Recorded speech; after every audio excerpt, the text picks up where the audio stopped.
I am a clinical psychologist. The way that I spend my days is doing therapy with teenagers and families. And sometimes I come and give talks about various things. And today, I've got a presentation here where I'm going to be talking some about what your guys, mine's 28, my son's 28 now, so it's not our guys anymore, but what your guys are going through and some of the things to think about in terms of talking with them about manhood and masculinity, especially as things are these days in the 21st century in the United States. And so I want to talk some about just kind of review what most of us are either really aware of or have enough of a sense of, but just to kind of remind you about what kinds of messages and signals your guys are getting. And then the idea is by the end of the talk today for you to have some kind of structure and ideas about how to write specifically in forms of communicating with your kid about what you're going to expect of him for being a man in today's society, but to do that in the form of a letter. And so what are the pieces of that, and what are the things that would be important and useful to include, and how to think about doing that. And then you get to individualize that, of course, for yourself. So that's the idea about it. So the way in which Will and I kind of put this together a number of years ago is that this talk that I'm giving today is about how to think about this and some ideas that can be helpful to you about doing that if you decide to do that with your sons. And then in 4 weeks or so, October 26th, we're going to have another time when I'm going to come in, and that's going to give you an opportunity, if you want, to come in with your son, and that presentation is for your sons. And so that's talking about kind of the concept of masculinity, manhood. And I talk about the importance of being clear about what are the things that you should value and what are the qualities that it's important to have qualities. And in that presentation, I stop at the point where I might naturally say, and here are those qualities. And that gives you a chance in that setting to actually pull the letter out and give it to your son and have them read it together with other guys in this kind of aspect of community about a message that there's this notion that as men that our sons need to have these ideas, but they're going to be individualized to you. And so different families, different parents have different ideas about this, and this is a way for you to define that yourself, but we provide a structure for that. And so that's an opportunity that's going to be available that if you want to take advantage of that, and the announcements will come out in that kind of business. So I start with this. Years ago, there was a comic series outlined by Berkeley Breathed, and I really liked this particular comic strip. So here are the, as it were, guys say, hey, how do you know if a woman has been working at a computer? There's white out on the screen, and they break up into laughter, and a woman wanders up from outside of the group after hearing that and says, you dumb hypocrites.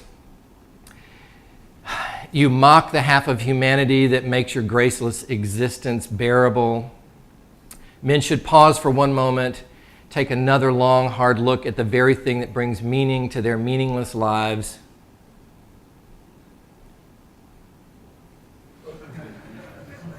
And so this is where us and our guys begin often.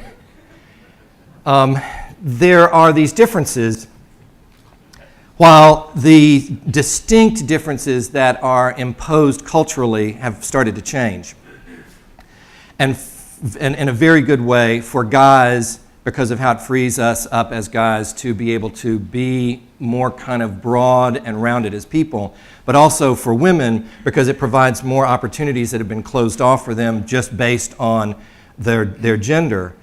Still, when you look at girls and boys as teenagers, children and teenagers, there are some differences that consistently still show up. And this is the list of those differences. And so guys have more of what's called an instrumental, which is putting your hands on stuff and kind of doing things. It's an active-based kind of way of approaching the world. There's more competitiveness, more dominance, more territoriality, the concept of toughness comes through in various ways, and the importance of individuality and independence is a kind of common characteristic of guys. And for girls, the common characteristics that show up is being more expressive, group cohesiveness, cooperation, mutual support, and intimacy. So the importance of this to me is to recognize that there are these differences that exist between guys and girls. Now, the problem can be is if these differences get kind of set in concrete so that you can't have the flexibility as a guy, for example, to have intimacy and to be cooperative and vice versa, to be competitive and tough if you're a girl. But so historically, these differences have been in place for us as guys and for men and women in societies.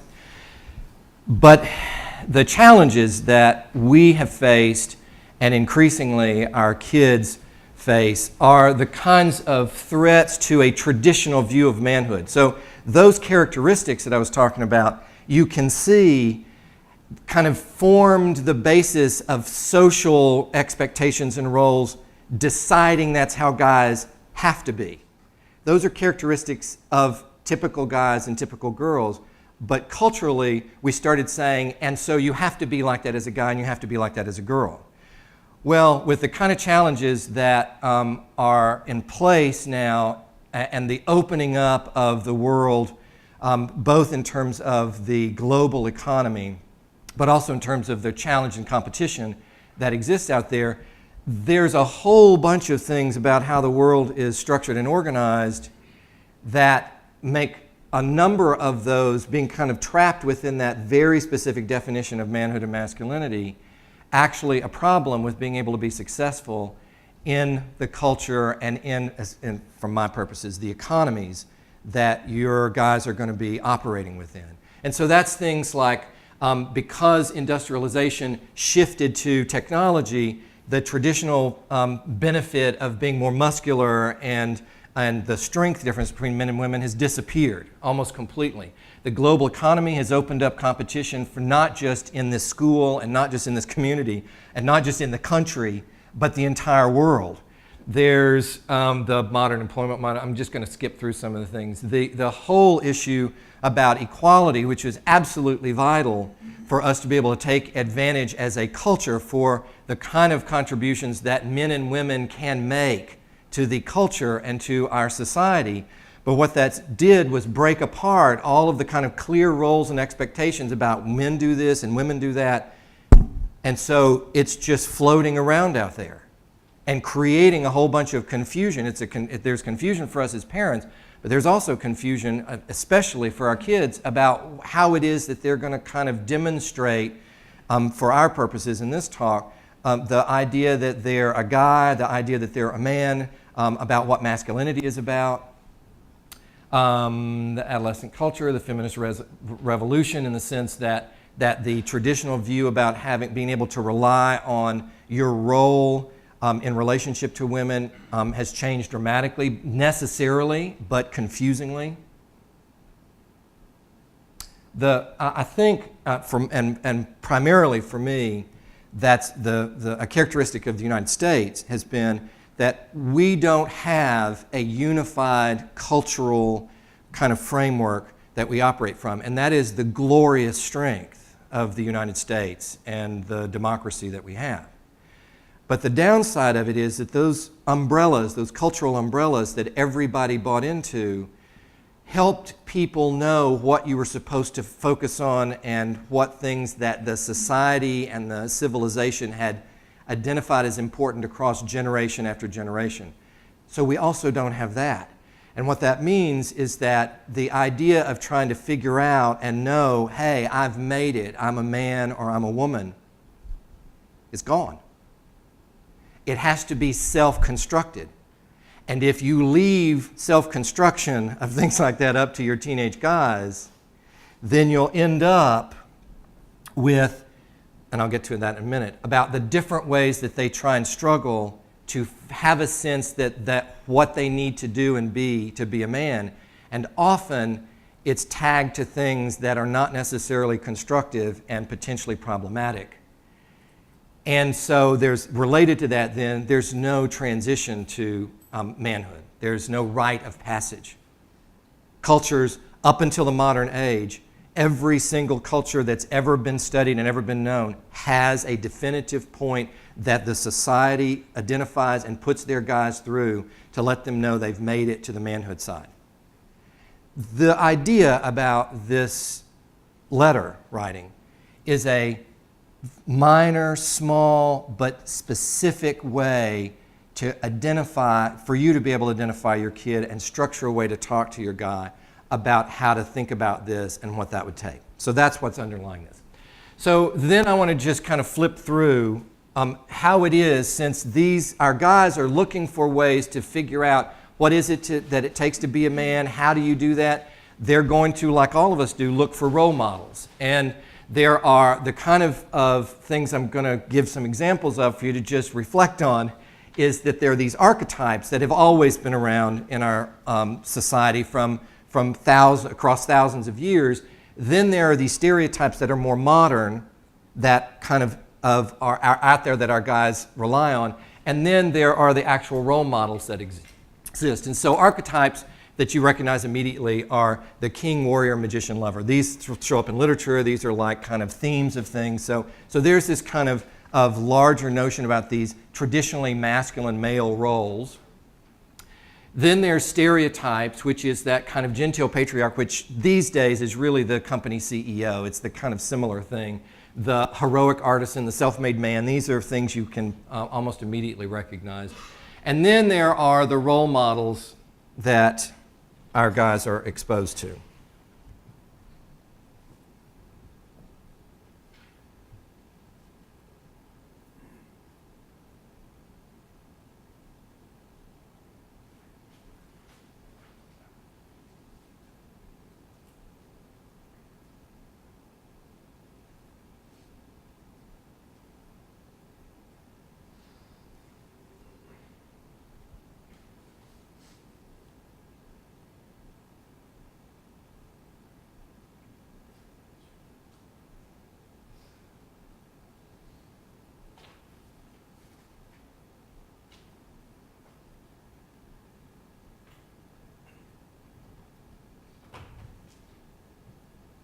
So they're not, of course, all bad, and certainly they're not all good, but by just having your kid be in our culture, these are the people that are prominently displayed and kind of readily available, especially increasingly and wonderfully and horribly by the 24/7 access to news and information and the internet streams. But it also turns out, of course, that there are all the real people that your kid are exposed to, and the person that I'm most concerned about for our purposes to talk about today are you. And it does turn out that when researchers look at kids and try and identify influential people in their lives, while during adolescence, the shift is during childhood, parents have a very prominent role in that. During adolescence, what happens is most of us come to think that the parental role declines and that the influence of peers and other folks outside the family become important. But actually it turns out that rather than the parental influence declining, the peer influence kind of increases and starts to match it.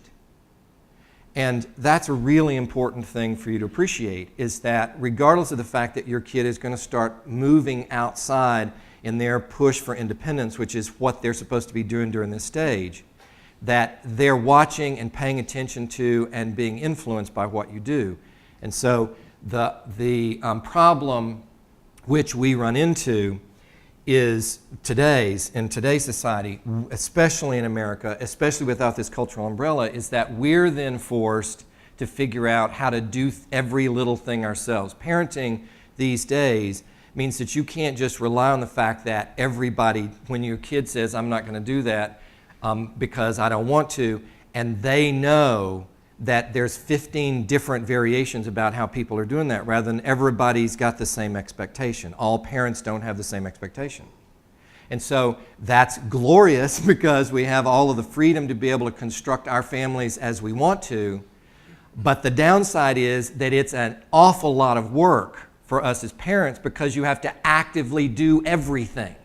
You can't just take for granted that everybody agrees on this, and so you don't have to make the point because your kid's getting the same message everywhere else. Now, it turns out that a place like MBA and other kinds of communities like your faith-based community, you can construct that for yourself by having folks who have similar values, who basically you put your kid around folks where they're getting the message that all of us have these similar kind of views. But again, the point is you have to construct that. So what are the things, then the idea is, what is it that as guys we need, and so this is relevant for us, and most of you will recognize the ways in which you may not have gotten some of these things or had struggles with these same things, because this is not a phenomena. This issue about struggling about masculinity and manhood, while it's become even more complicated because of how complex and how much more open society has become, it was true for my generation. I'm 57. And every guy since then has the same struggle because this theme has been around for a long time. So what do guys need? Like everybody, they need love, support, encouragement, meaning, purpose, joy, connectedness, validation, that kind of stuff. But what's also important is that there's going to be the necessity for them to have some sense about what being a man is about. And so some kind of viable definition of manhood is going to be important. And this is the idea not of not appearing to be a man, which, as you'll notice when we get to some of the examples about what becomes rites of passage, they're all about kind of how it looks from the outside. What is actually crucial is how to be that.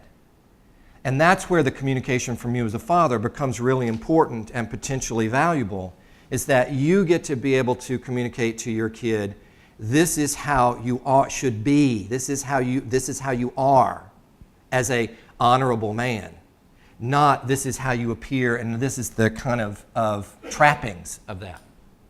And the other thing to me is about masculine virtues, which is implicit in what we'll be talking some about. So the guy rules play a big role in this, and guy rules really tend to be about appearances rather than being. And so there's aspects of guy rules know that to be a real man, you have to be muscular and ideally big and tall. That there's how you relate to intimate partners, and so you can be affectionate and vulnerable to women, but you cannot with men. Okay, so these categories of things have all of these different rules that our guys, especially during adolescence, are exposed to, and they actually police each other about this. And you will find, and you already know, that some of the things, maybe most of the things that you think of as important about being a man are actually contradictory to these things. But if you don't get in there, then they're going to have to figure that out by themselves, and that's a chancy proposition with teenagers. So, okay, so remember, we've got the traits that kind of distinguish between guys and girls. And so what I wanted to just highlight here is that one of the things that I have spent some time struggling with is how is it that you take the masculine virtues that actually have evolved from those basic gender differences that show up, that became these concrete things, and broaden them out so that they're not so tightly defined. And so the idea here is that independence and toughness and dominance, you can see these are those characteristics that are traditionally masculine and that kind of characterize males. But the idea here is that, to think about, is that when you combine them with these others, often traditionally female characteristics, you get these characteristics that are perfectly legitimate and important, but they expand out on the potential for your sons to have a more well-rounded self, that they're not in this narrow category, that they can only express it in this way. So the idea about this, this is this kind of thinking that I have, the idea is for you to keep that in mind.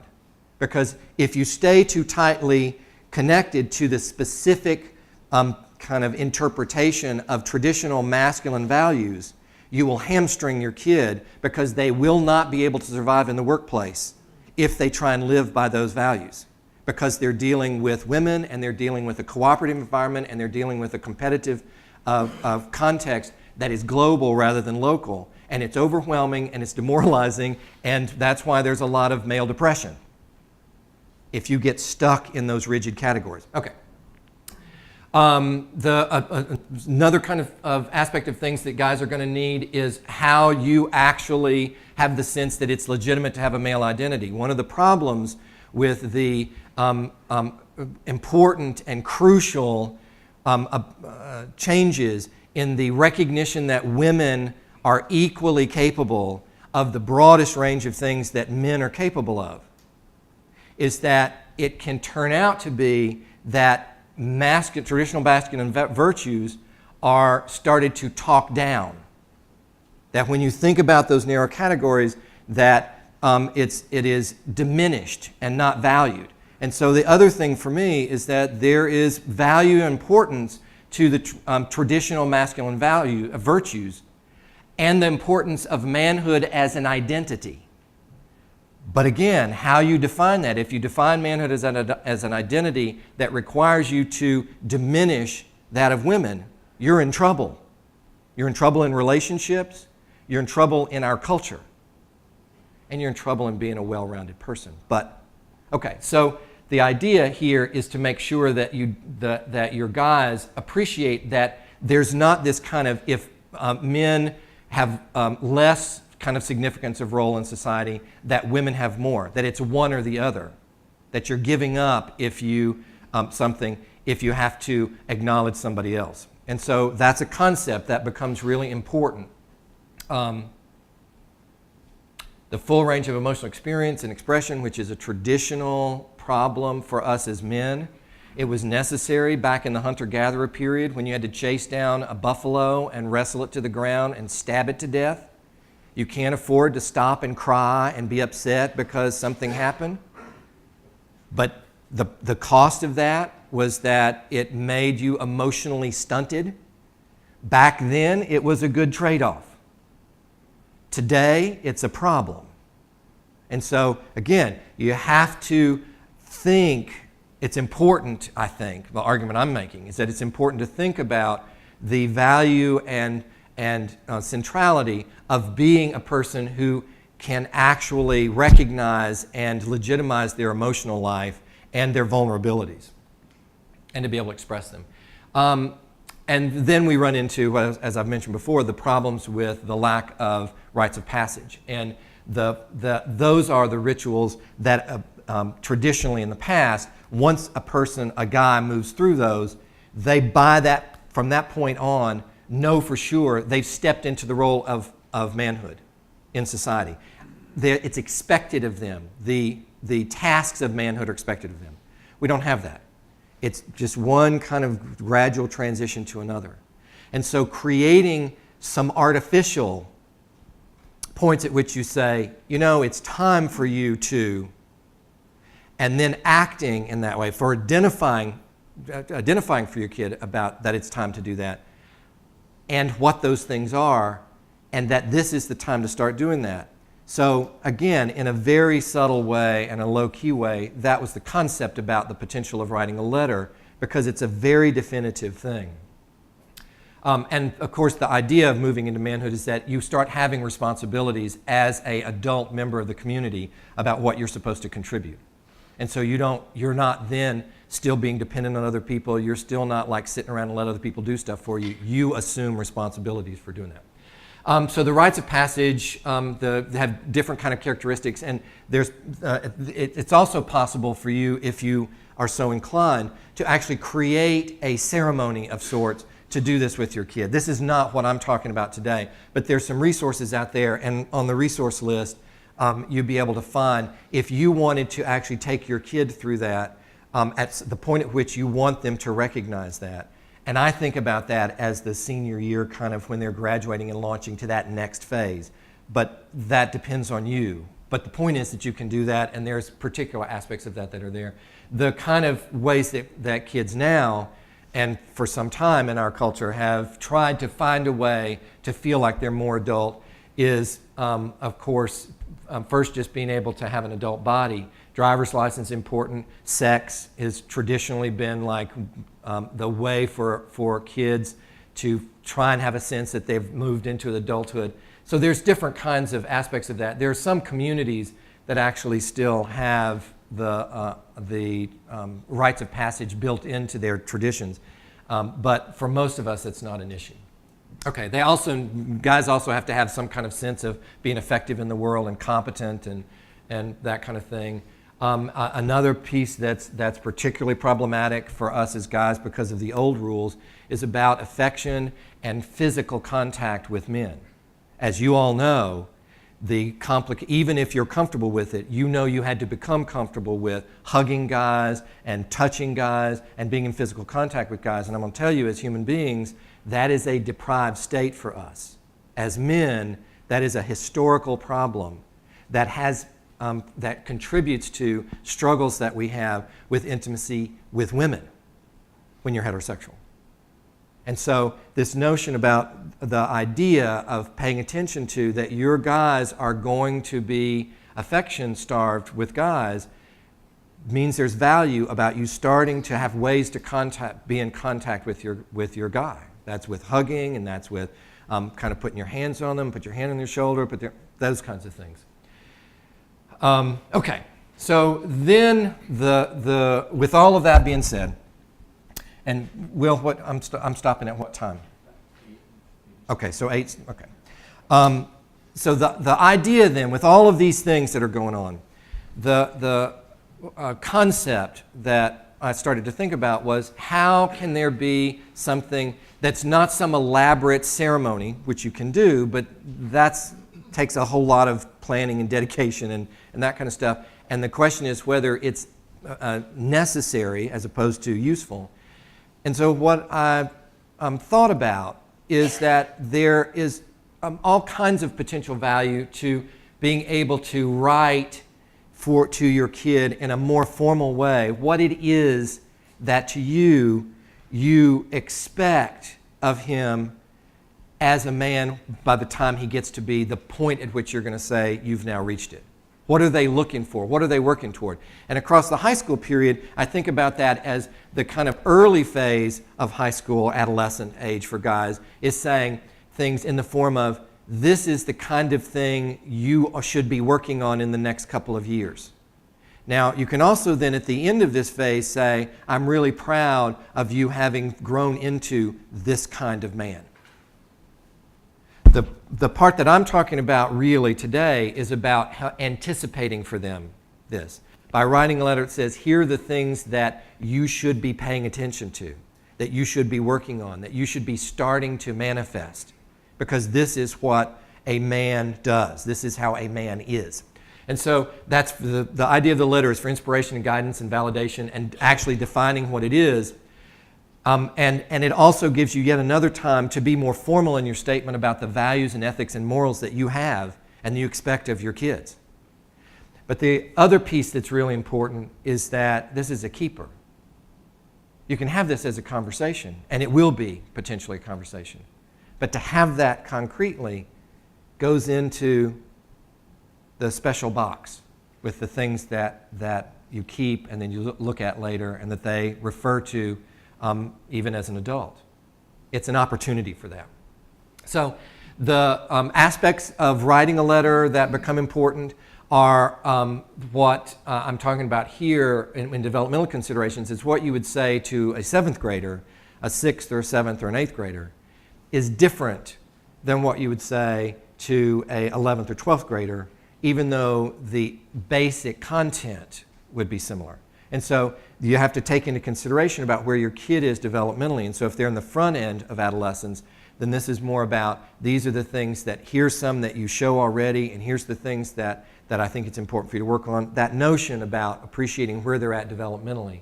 that the length of it is another consideration, and while a couple of pages it works really well, if you start getting to 3, 4, 5, and it becomes a tome, and they're like having to bind it, you have to send it to to get it published. It's thorough and clear, but how much it's going to get through. So this is also going to be about kind of winnowing down what it is, the kind of core important pieces of that. From the process of doing this, there's importance and value of you writing it and putting it aside and then coming back to it. For me, in my relationship, when I write stuff, I not only put it aside, but I always hand it to my wife to see how it is that I've been insensitive about something that I've said. Because I tend to not, there are ways in which I don't always think like a normal person, and happily she is. And so she said, okay, well, so the people that you trust and value, having them take a look at it and see what they think about how that comes across. And then the idea for me that's important is to consider having there be serious aspects of that, but it doesn't have to be weighty. It can be a completely serious and sincere expression to your kid, but you can also have humor in there too, making sure that you have the clarity and the gravitas, the weight of the things that you want to say, regardless of whatever else you have. Making it personal becomes important, where you're saying me, my, I, we, us, you, your mother and I. That it be a personal communication in written form. And the other thing that comes into this is that even though what the context of this talk and the idea about this is that as a father and the unique influence that you have as the adult male in their life who has moved through this period and into manhood to be able to communicate to your son, it is perfectly legitimate and absolutely possible and can be equally effective for a mom to do this. And so it's not required and it's not necessary for the dad to communicate this stuff, but it's got some power based on the idea that there's a similarity of the life that you've gone through as a man and moving into manhood. So now let me talk some about ideas about the actual letter and what are ways to think about putting that together. And the first thing is I'm calling setting the stage, and that's where you start with some kind of statement or kind of introduction at the front part of that. And that is things like, you're going to be entering high school, or you'll be facing challenges in your life, or as you're preparing for adulthood, those kind of statements that give this frame that introduces the kid at the first of the letter. This is what's coming after that. And so having that kind of piece of this becomes important. Making sure that within that you talk both about your love and your pride in your kid as you're talking about the things that you're expecting of them or wanting them to accomplish. And by the way, this is not and I'm so disappointed because you did this last week letter. That's not this one, okay? This is something that keeps them looking forward and helps bind them to you in a way that they can hold concretely, that happens in all the other interactions that you do. But it also gives you the opportunity to be clear in a way that they can go back to that about how you feel about them. And so being expressive about how important they are and why they're important and that you love them and what that love means, really crucial opportunity here. And so that's like, I love you, your mother and I love you, and we're proud of you. You've always been a person who, your wonderful qualities, you're a son I'm proud of. Those kinds of statements in there. And then they need to know, okay, what is this? what you've handed me this letter, and it's like, it looks really serious, and I'm waiting for like the part that says, and so we're going to take your phone away. But no, this is the idea here of saying, what I want you to do is that this is not just, hey, I want to make sure you know I love you. This is a serious set of things that I want to say some things about. And so that's things like, there are things I want you to know, and attempt to talk about important things. You're going to want more freedom, and that comes with responsibilities and obligations. There's different ways to say that. But it's the idea of this is what we're about to wade into, something that is important to your mother and I. You're going to be communicating that presumably, but and so I want you to focus in here, because this is a larger issue than just a summary of what's been going on lately, or the family contract. And then there's going to have to be a part, of course, about where you talk about character, about what are the qualities and characteristics that you are wanting your son to evidence, and you want to have be the core of who he is. Excuse me. And that's, I expect you to be a young man of character, you'll be facing a number of challenges. It can, of course, also include discussing this from the perspective of your faith beliefs. But this is the core of what are the kinds of the idea that I'm going to want you to manifest these things. And then it's going to be actually saying, here's what's important. And so there are a number of qualities. There's roles I expect that you're going to have and that you need to be able to step into and fulfill, and you need to prepare yourself for that, and it's time for you to do that depending on when you do the letter. And the different roles that you can have something to say about that have relevance for us are as a man, as a friend, as a husband or partner, as a father, as a son, a family member, student, employee, boss, citizen, neighbor. Those, you can make references to what this would look like, what being a man looks like in these different roles.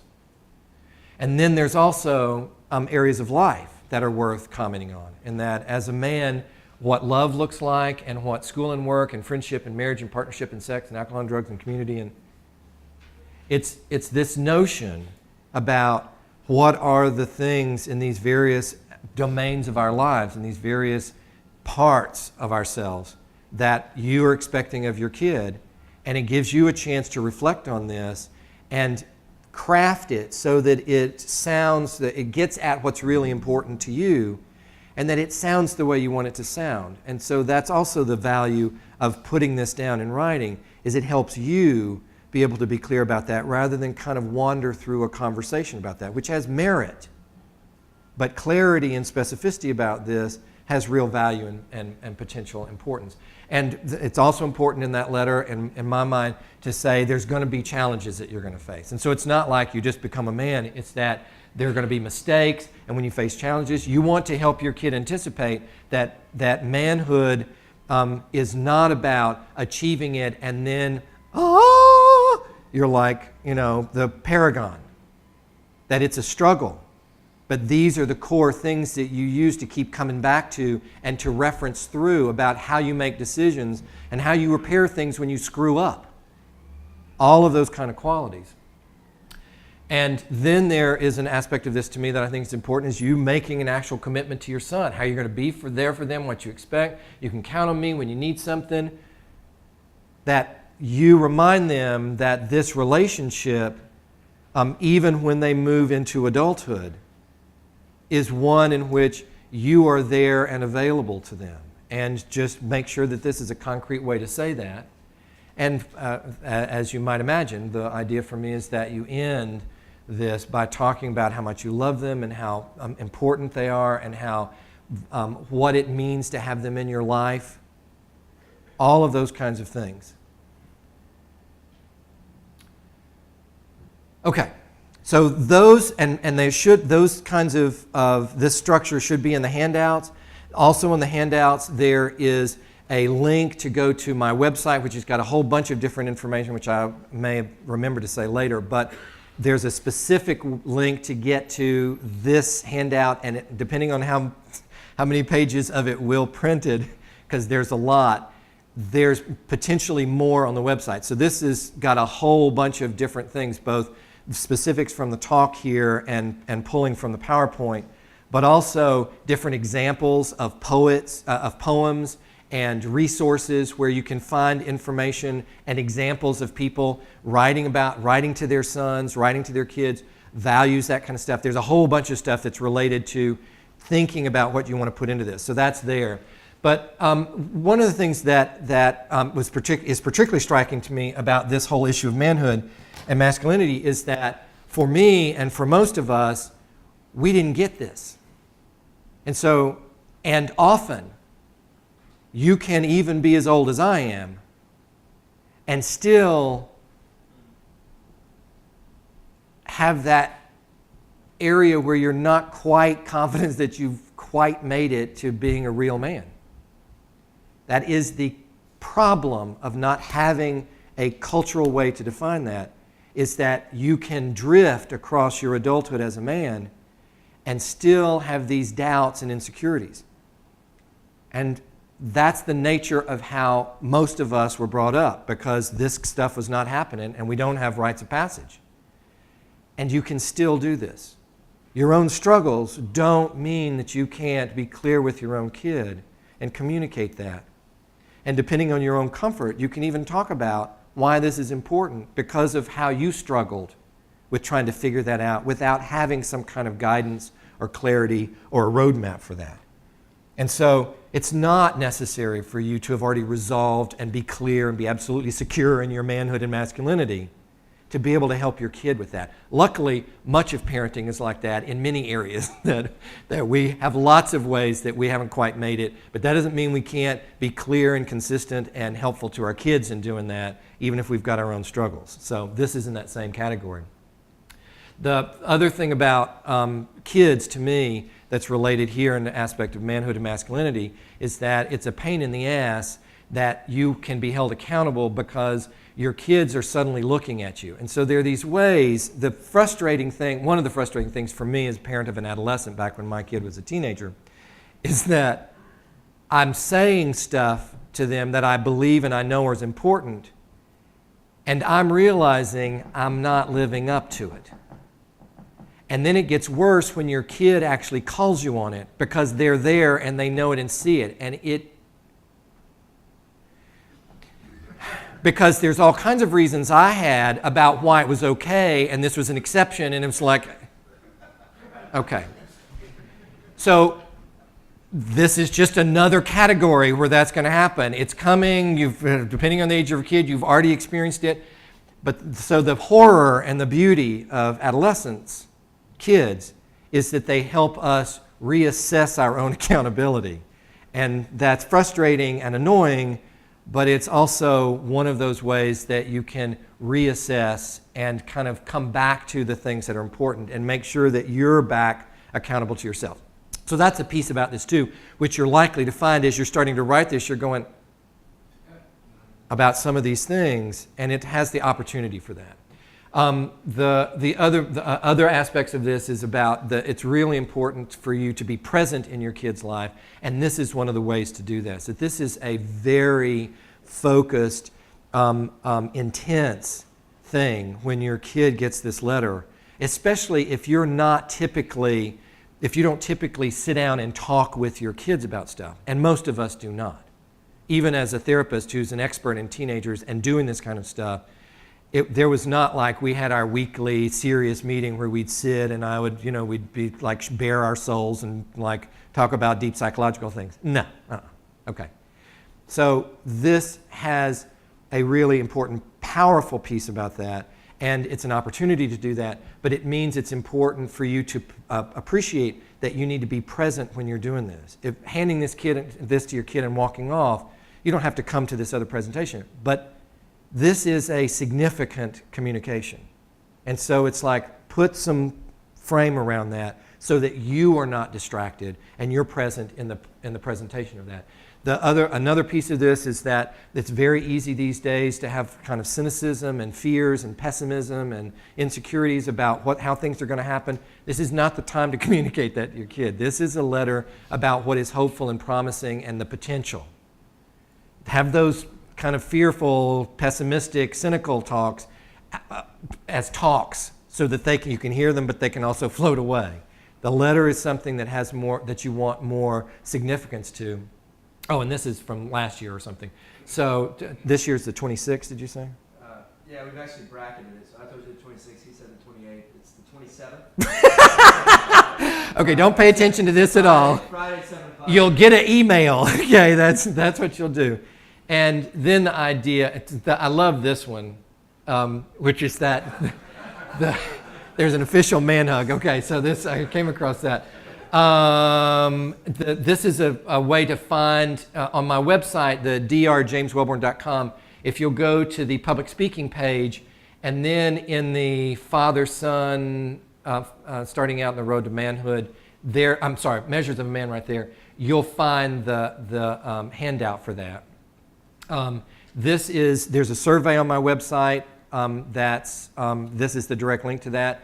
I would appreciate and value any kind of comments you have about certainly as good as you found this to be, that I especially appreciate, but also if there are things that you found less helpful or not helpful at all, or really profound, horrible criticisms, whatever. If you do that, I'd appreciate it. Here are some different resources that one of the things that I've tried to do now across years is to have all kinds of things that are available to parents of teenagers on my website. And so the Dr. James Wellborn site right here is really my kind of entry. The original website that I had was the James G. Wellborn PhD. And on that one, which is called the private practice link on my Dr. James Wellborn site. But that's going to send you to a place that's got a whole section on resources for parents about everything that I can think of and find. And a whole section actually for teenagers. And these are web sources and books and various things that can be relevant for raising teenagers or being a teenager. And I construct this website. All of that stuff I've put on there, which means some of the links are dead because I haven't gone back to check them. But the point is, I've personally put all of the information on this website. And so there's one thing or another about that I find relevant and appropriate for the different topics. But the Dr. James Wellborn site, which is the entry place, I also continue to write blogs and articles and columns about parenting teenagers. And so I have by the way, I have a book that I wrote on parenting. But since I've written this book, I've continued to write articles about that. And one of the things that I wanted to mention, and I also have a newsletter that you can sign up in I like to say every month, but it's kind of random. But again, topics and different things that will be sent to you in your email. One of the things I did want to mention is that recently, like last spring, there was a video series that came out that was called 13 Reasons Why. And some of you may have heard about this. It was based on a young adult novel.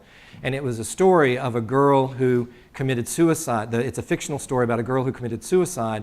And she sent 13 tapes to the 13 people who influenced her decision to kill herself. Very powerful book. They made a series about it, 13 episodes. It's extremely powerful, it's extremely graphic, and kids are eating it up. And your guys are likely to have heard about it for sure, but may already have watched it. And it deals with some very serious things about how this unfolds, and not just about suicide, although it's very graphic in this series. So what happened when I had read the book originally, which was great, but then when the series came out, people started writing articles. Oh my goodness, how are kids going to take this? And it's really serious, and the suicide scene is really graphic in this series, and 2 different sexual assaults are very graphic in this series. And so, so all of the articles would say, this has happened, and this happened, this happened, and you need to talk to your kids. Okay, and they did the piece, the editorial or whatever. And so everybody was saying you need to talk to your kids, but nobody said how you talk to your kids about this stuff. So I've started the series. And so I've got 13 columns, which is a few more, on 13 Reasons Why. So each episode for that and the primary issues that come in, I've written a blog post about that says, here's the issue that's raised, and these are things to think about, and here's ways to talk to your kids about that. And so some of that is related to what I call virility shaming, which is the kind of ways as guys that we say you're a wuss, or you're a girl, or you're weak, or you're that kind of thing. There's also lots of things about consent, about how you know whether a girl actually is interested. This is mostly heterosexual relationship based.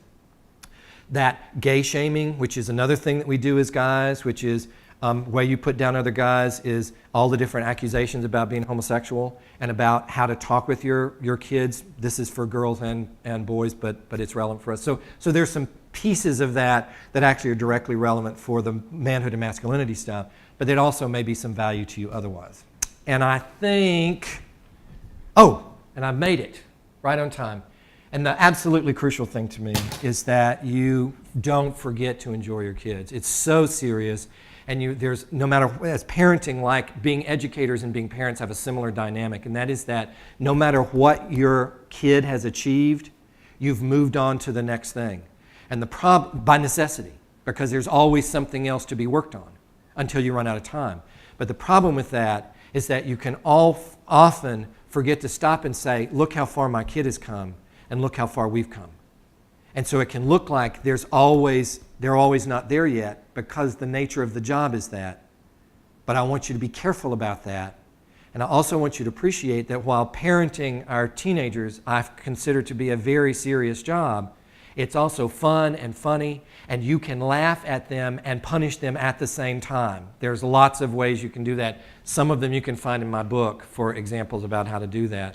And hold them accountable, but not have everything be so serious that there's not this recognition that sometimes you screw up and it's serious, but it's also funny, you idiot. That kind of thing. I appreciate you having me out today. I hope this was helpful. Thanks so much.